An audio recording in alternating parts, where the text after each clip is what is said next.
তারিখ 12 তারিখে হামলার ঘটনা, 13 তারিখে এইসব ফেসবুক পোস্টের ঘটনা হয়েছে, আজকে 16 তারিখ। কিন্তু ঘটনাটা আসলে ডালপালা মেলছে এই কারণ হচ্ছে সরকার কার পক্ষে হয়ে কাজ করছে। এটা বিএনপি যেমন এক এক সময় অভিযোগ করেছে এনসিপির পক্ষে, আবার এনসিপি একটা দীর্ঘ সময় অভিযোগ করলো বিএনপির পক্ষে যখন নির্বাচনের তারিখ ঘোষণা হয়ে গেল।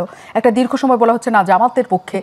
এবং এই যে এই ধরনের ঘটনাগুলি ঘটে যাচ্ছে, বিশেষ করে এনসিপির এই ধরনের অভিযোগ করাটা, মানে আপনার কি মনে হয় যে শুধু দূরত্বের কারণে এত মারাত্মক অভিযোগ, নাকি অন্য কিছু ঘটেছে আসলে এই পুরো ঘটনার মধ্যে? রিয়াকশনটা এত তীব্র হলো কেন এনসিপির, নাহিদ ইসলামের, আমি এটা বুঝলাম না।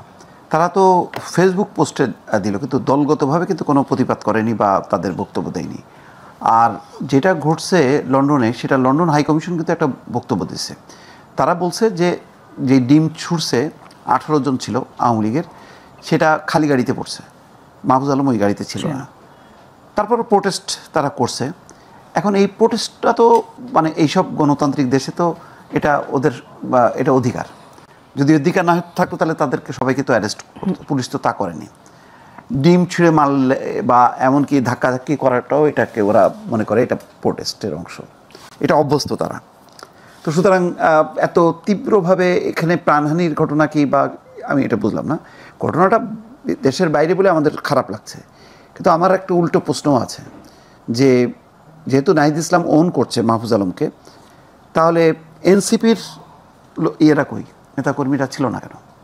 আমরা তো এখানে যদি বিএনপির কোনো নেতার যায়, মানে মন্ত্রী বা নেতা বা জামাতের বা আওয়ামী লীগের, আমরা দেখি তাদের দলের নেতাকর্মীরা থাকে, পাল্টাপাল্টি থাকে। তো এখানে থাকলো না কেন? এখন সরকার তো সরকারি, তার তো আর কোনো লোকবল নিয়ে তো সে আর জমায়েত করতে পারে না। আর এই ধরনের প্রোটেস্ট হবে, এটা আসিফ নজরুলও ইয়ে করছে, আরও খারাপভাবেই দেখা গেছে তাকে অবস্থ করতে। এটাকে মেনে নেওয়াটা ভালো। এটা একটা, আমি যেটা মনে করি নাহিদ ইসলাম অনেকটা হতাশা থেকে আসছে। তাদের একটা ইয়ে ছিল যে তারা আগে সরকারি দল ছিল, এখন বোধহয় সরকারের কাছে তারা অপ্রাসঙ্গিক হয়ে, সরকার মনে করছে না যে এই দলটা দাঁড়াইতে পারবে শেষ পর্যন্ত। এবং দেখেন প্রতিদিনই মানে পদত্যাগের একটা হিড়িক পড়ছে। আজকে একজন দেখলাম রাজশাহীর কি শামীমা নামে জয়েন্ট সেক্রেটারি, দিন অবসরপ্রাপ্ত 2 জন সেনা কর্মকর্তা, এভাবে হচ্ছেই। কিন্তু তো দলটা যখন কি এইভাবে পতনমুখ, যখন কি সরকারও মনে করতেছে এটা আর ফ্যাক্টর না, সরকার এখন নজর দিচ্ছে বিএনপি জামাতের দিকে, যে এই দুইটা দলের মধ্যে যদি সমঝোতা হয় তাহলে নির্বাচনটা, এখন সরকার মনে হচ্ছে আপ্রাণ, যে বিএনপি আগে দাবি করতো ডিসেম্বর মাসে, এখন হয়তো সরকার মনে মনে চাইছে যে তারা এই ডিসেম্বরই যদি থাকতো তাহলে মনে ভালো হতো, তারা কেন ফেব্রুয়ারিতে চলে গেল। এখন সরকার আপ্রাণভাবে চেষ্টা করতেছে কত দ্রুত হস্তান্তর করা যায়। আর সরকার যত মরিয়া হচ্ছে, এটা জামাতও মনে হচ্ছে জন্য তাদেরকে নিয়ে খেলছে। জামাত এখন আন্দোলন করতেছে। আচ্ছা, এই আন্দোলনটা কেমনে হয়, কার বিরুদ্ধে হয়? ক্ষমতায় আছে কি বিএনপি? বিএনপি তো না, তো নিজেদের বিরুদ্ধে আন্দোলন হয়। তারা দাবি করে যে যারা বৈষম্য মানে নেতৃত্ব দিছে তারা আসলে তো শিবির মানে জামাতের, তাহলে তাদেরই তো সরকার, তাহলে তাদের সরকারের বিরুদ্ধে তারাই আন্দোলন করতেছে। এটা কি ধরনের? তো পৃথিবীতে এরকম কোনোদিনও হয়নি যে কোনো তত্ত্বাবধায়ক সরকারের বিরুদ্ধে আন্দোলন হয়েছে, অতীতে হয়নি, বা নির্দলীয় সরকারের বিরুদ্ধে আন্দোলন হয়েছে, তাও হয়নি। এটা যদি যেমন মঈনুদ্দিন সরকার তো আর সবার সমর্থিত সরকার না, এটা তো তারা কৌশলে একটা সরকার করছে। সুতরাং এখানে আন্দোলন হয়েছে বা টুকিটাকি, কিন্তু এটা তো একেবারে সবাই মানে বিএনপি জামাতের সরকার, ফলে বিএনপিও যেমন আন্দোলন করতে পারে না নীতিগতভাবে, জামাতও পারে না, কিন্তু জামাত করছে। তাহলে জামাত মনে হচ্ছে যেন বিএনপি ক্ষমতায় আছে, সুতরাং তারা আন্দোলন স্টার্ট করলো।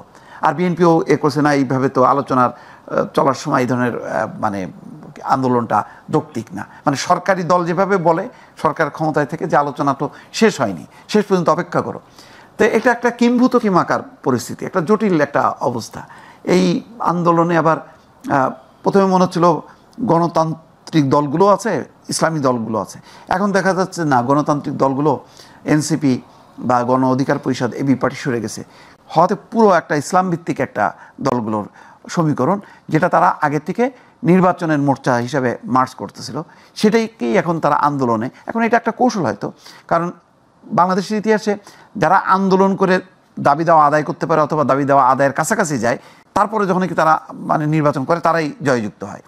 আমার ধারণা বিএনপি একটা ছায়া সরকারের বিরুদ্ধে, মানে বিএনপিকে সরকারে আছে এটাকে ধরে নিয়ে তারা আন্দোলন শুরু করলো এবং জনগণকে বলবে যে এই দেখো আমাদের এই দাবিগুলো পূরণ তারা করতেছে না, কারণ বিএনপি বাধা দিচ্ছে, সুতরাং তোমরা যদি আমাদেরকে ভোট দাও তাহলে আমরা এটা দাবি পূরণ করব।